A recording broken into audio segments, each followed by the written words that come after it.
Syllabus এবং পরীক্ষা পদ্ধতি। স্পষ্ট বলা আছে সার্কুলারে 200 মার্কের প্রিলিমিনারি পরীক্ষা হবে এবং 100 মার্কের ভাইবা হবে। যেখানে 200 মার্কের প্রিলিমিনারির মধ্যে 100 আছে সাবজেক্টিভের জন্য এবং 100 জেনারেল পার্টে। সাবজেক্টিভটা কি? আপনি যে সাবজেক্টের স্টুডেন্ট, যে সাবজেক্টের শিক্ষা ক্যাডারের জন্য আপনি আবেদন করছেন, সেই সাবজেক্ট রিলেটেড 100টা প্রিলিমিনারি প্রশ্ন হবে, যেটার মার্ক থাকবে 100 এবং বাকি 100 মার্ক থাকবে জেনারেল পার্ট। এই জেনারেল পার্টে কি কি থাকবে?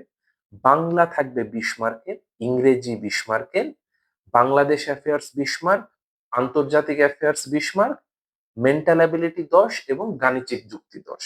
এই মোট 100 মার্কের জেনারেল অংশটা থাকবে, যেখানে আপনি সকল সাবজেক্টের স্টুডেন্টরা বা অ্যাপ্লিকেন্টরা এই 100 মার্ক সেম প্রশ্নে পরীক্ষা দেবে। কিন্তু এই সাবজেক্টিভের 100 মার্কটা শুধু আপনার বিষয়ের উপরই নির্ভর করবে। এবং যে 100 মার্কের ভাইবার কথা বলা হয়েছে, এই 100 মার্কের মধ্যে আবার পাস মার্ক দেয়া আছে ন্যূনতম 50। সুতরাং আপনি 50 পেলে কিন্তু পাস।